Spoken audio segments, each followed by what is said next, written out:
Bank account ఉన్న ప్రతి ఒక్కళ్ళకి ఈ ఇన్ఫర్మేషన్ యూస్‌ఫుల్‌గా ఉంటుంది. బ్యాంక్ అకౌంట్ నామినీకి సంబంధించి కొత్త అప్డేట్స్ అయితే వచ్చాయి. సో, వీడియోని స్కిప్ చేయకుండా పూర్తిగా చూడండి. అలాగే ఫస్ట్ టైమ్ ఎవరైనా మన ఛానల్ చూస్తున్నట్లయితే please subscribe and follow.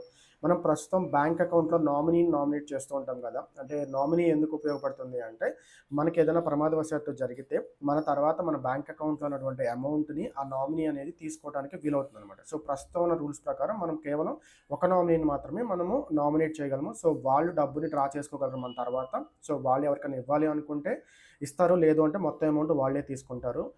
Even though మీరు అది మల్టిపుల్ పీపుల్‌కి చెందాలి అనుకున్నా కూడా నామినీ ఎవరైతే ఉన్నారో తన ఇష్ట ప్రకారం మాత్రమే అది చేయడానికి వీలుంటుందనమాట. సో, గోయింగ్ ఫోర్త్ ఏంటంటే కొత్త సర్క్యులర్ ప్రకారము నవంబర్ 1, 2025 నుంచి మీరు మల్టిపుల్ నామినీస్‌ని మీరు నామినేట్ చేయొచ్చు. అంటే మీరు ఒకళ్ళకి కాకుండా ఇద్దరికి లేదా ముగ్గురికి లేదా నలుగురికి అంటే మాక్సిమం 4 నంబర్స్ వరకి మీరు నామినేట్ చేయొచ్చు. ఎవరెవరికి మీకు ఏదైనా జరిగినప్పుడు మీ అకౌంట్‌లో ఉన్న డబ్బులు ఎవరెవరికి చెందాలి అనుకుంటున్నారో, ఎంత పర్సెంటేజ్ చెందాలి అనుకుంటున్నారో దాన్ని మీరు అప్డేట్ చేసుకునే వెసులుబాటు అయితే కొత్త అప్డేట్ అయితే తీసుకొచ్చిందనమాట. సో, మాక్సిమం లిమిట్ 1 నుంచి మీరు 4 వరకి మీరు నామినేట్స్ అయితే చేసుకోవచ్చనమాట నామినీస్‌ని. సో, వాళ్ళు మీ తర్వాత మీ అకౌంట్‌లో ఉన్న డబ్బులకి అర్హులవుతారనమాట. సో, ఈ కొత్త అప్డేట్ మీకు ఎలా అనిపించిందో కామెంట్ చేయండి. అలాగే ఇన్ఫర్మేషన్ అందరికీ రీచ్ అయ్యేటట్టు please like, share and subscribe.